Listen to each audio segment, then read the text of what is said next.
This is Damon Stevens with Minimal Builders. Today is Thursday, October 2022, and the stock market update for trades of the day. Hopefully everybody had a great day. Bringing this week to a close here tomorrow, and hopefully everybody's had a good profitable week as we've been trading this market, this crazy market. So let's get into it, take a look at what's going on, see what we need to plan for the day tomorrow as we wrap it up this week. Looking at the Dow Jones, closed down 0.3% today, NASDAQ down 0.61%, and S&P 500 down 0.8%. So you had a nice little rally at the beginning of the day, and then a sell-off through the end of the day, and then obviously flat towards the end. And that was pretty much across the board. Looking at the heat map here, you can see a little bit of a mix across the board, but a lot of red. So, and our FANG stocks were pretty much flat today. So not a lot of activity going on there. On our scanner here, you can see that, we did have one that hit, pretty good volume, over 100%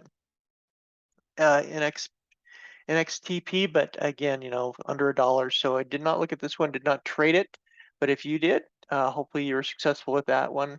Definitely a low cost stock. If you have a small portfolio, that one's a pretty cheap stock to buy. So let's get in and look and see what's going on right now. If you look at the S&P 500, this is the ES Mini. This is tradable 6 days a week by 24. And you can see here live right now, we're kind of pulling back here, from the close today. So downward momentum, you can see here a nice little spike up and then a sell off here as we ended the day.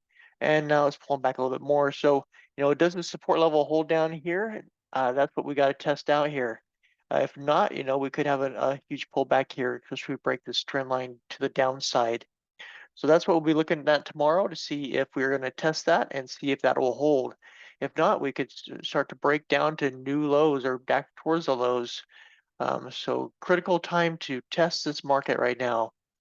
Looking at the comparison of S&P 500 2007, 2008 chart. See here we broke resistance and been, boy, just a big drop in the market. So now looking at today, looking at 2001, 2002, 2022, 2021, you can see here we hit that support level. We're trying to hold above it. So this is our week closeout here. And you can see that we had this nice spike up, spike below, and now we're kind of like right here close towards the end. And you see that we did that before as well, if we're looking at this chart over here. So just a matter if that holds or not, and if it does not, then we're going to break down to a lot lower lows. All right, and just keep in mind here, in this bearish market, that Feds are holding strong to continue to bring inflation into control and put pressure on interest rates, which is putting pressure on the market. If you're looking at the put and call contracts, so this is institutions that are shorting the market as a hedge against more downside in the market, and you can see that that's hit a peak. More people short, more institutions short in the market now than at least since 2000 at a huge level. So definitely the institutions definitely are seeing the potential for a lot of more downside here. If you're looking at elections year, which is where we're at since 1946, this is not predicting the future, just saying this is what the past has been, and this is the overall trend. So sometimes we can learn from that, at least be prepared for whatever it's showing. And right now you can see that typically in October, you get this nice little rally in October and then a sell-off towards November. And then from there, you hit a new low and then you get a bounce and then we kind of run from there. Is that what's going to happen again this year? It's possible. It's definitely, looks more trending that way, at least, from looking at what the charts have been. But doesn't have to be a guarantee that that's what's going to happen. But just something to be aware of and watch for as we're coming into, the end of October and into November here soon.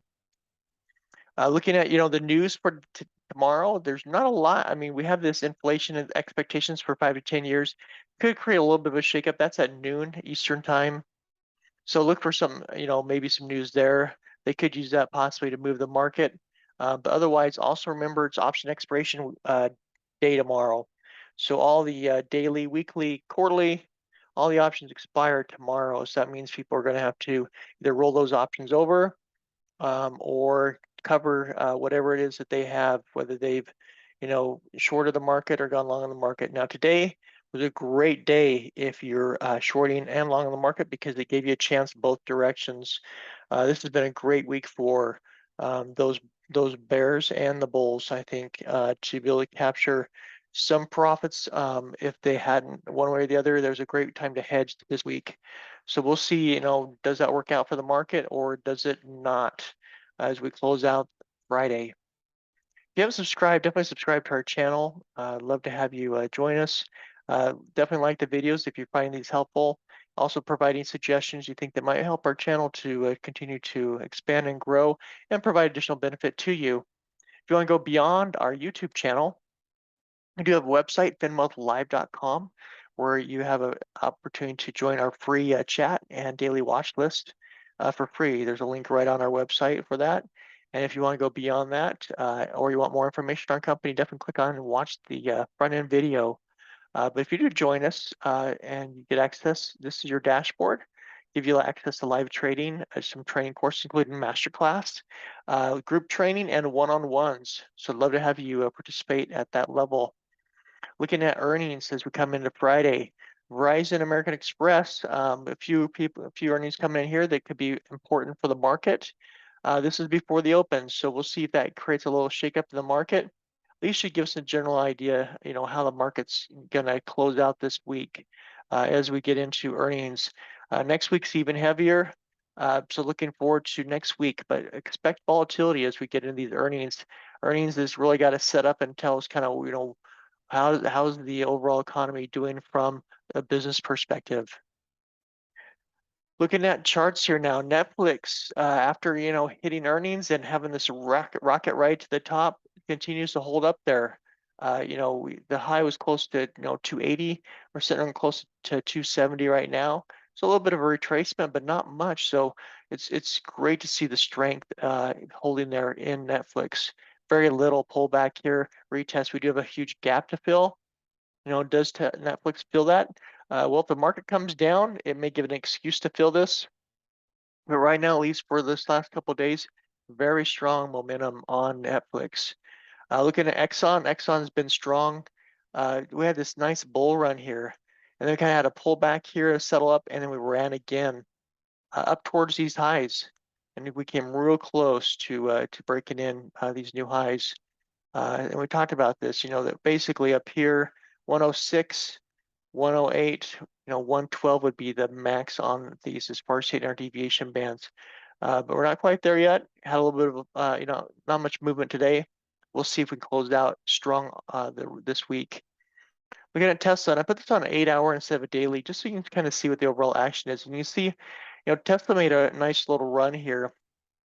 But with their earnings, it didn't quite meet the expectations, and then we had a quite pull back, and we're almost back down to this low here. I thought we were going to hit it today, but we did not.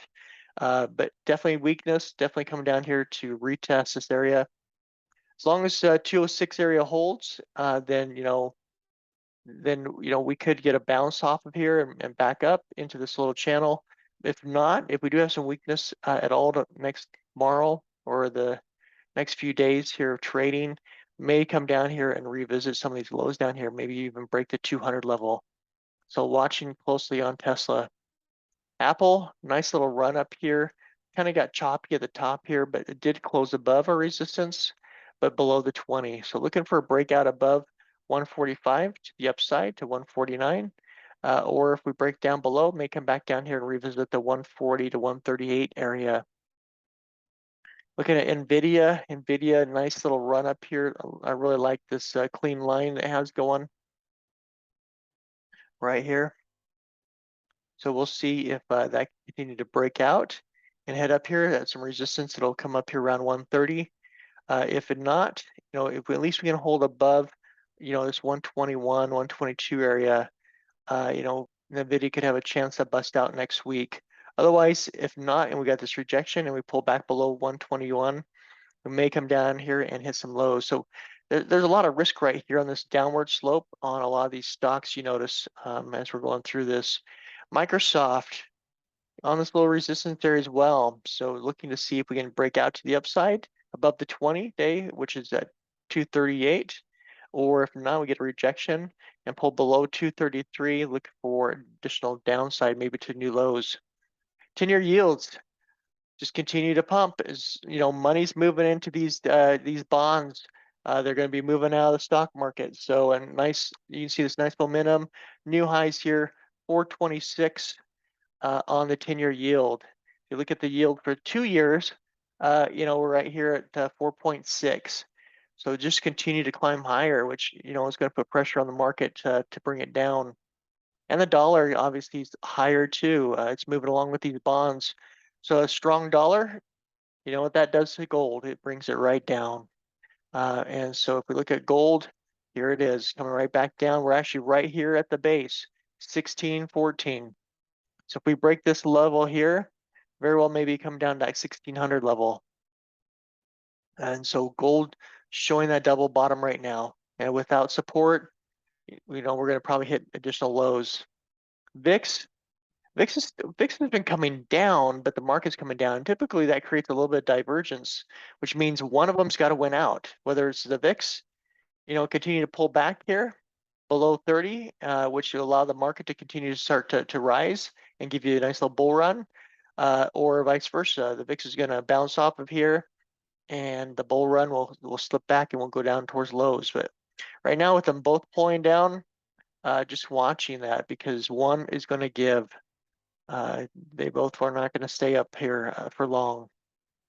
So you look at the SPY pulling back here off that 20-day, kind of right here at the support line. So we got bounce tomorrow. If we don't, and we break this line, we very well could be coming back to lows, which I would expect the VIX to spike if that happens. If not, if the VIX comes down, maybe we'll get support right here. We're right inside this little wedge here of a trend line. And so it could be that we could bounce in here and maybe this becomes more the new range. But we'll see. This depends if we hold this line tomorrow. That's why we're kind of at a critical level right now. Looking at the weekly chart, you can see again right down here towards the lows and kind of right in this little tight little channel that we talked about. So we'll see if we can hold that. If we can break out of it, we could obviously get a nice bull run, but right now we're pretty well flat on that support line. Triple Q, same thing, same story, right here on that support line. So looking for strength here to bounce out. If not, we're coming down and maybe putting some new lows in this next few weeks here. Dow Jones hit that 50-day moving average, just could not hold above it. Try to spike it again today, failed. And so right here between the 20-day moving average and the 50-day. So we need to break above 307 or break below 300 for some direction here in the market. IWM, so this is Russell 2000, the small caps. See here, we got a rejection off the 50-day, got a rejection off the 9, and now off the 20. And so now we're coming back down here into this wedge, which means we may be coming down here to low. So IWM is showing some weakness here. We may retrace this whole candle down here towards lows, which if this is coming down and others are indexes are coming down, more likely that market may be coming down to those new lows we talked about. So here's financial. Financial failed off that 50-day moving average, failed to hold above it, failed the 20, and now just right below the 20. So again, we're seeing more of these indexes failing to hold that 20-day moving average. Very well could come down to lows again. Bitcoin, still downside momentum. It's holding right underneath the 20-day moving average, just barely. So has not got enough strength to break out. So I don't know what this weekend's going to bring. It may very well be a flat market. Bitcoin's been basically flat for a few weeks now, and that's very common for Bitcoin to do that when it's trying to find direction. So we'll see how long this lasts, but definitely Bitcoin's looking for some direction here, but it looks more on the downside. Same as Ethereum, looking more on the downside as well, hovering below that 20-day moving average. Unless we get a breakout, more likely we're going to see more weakness in the crypto markets. Well, that's our stocks, our cryptos, things we're looking at for tomorrow. Definitely stay safe out there. It looks like things are more towards the downside. We'll see what happens tomorrow. If we get any type of catalyst or news, maybe we can get a little bit of a bounce off the support line. If we do break the support line tomorrow, well, it looks like we're gonna be closing out a red week and a red day tomorrow. So everybody stay safe out there. We'll talk on Sunday night. Get you prepped for the week. And hopefully you have a great profitable week. And we'll look forward to earnings week, a big one next week. So be prepared and watch our Sunday video. Everybody have a great weekend.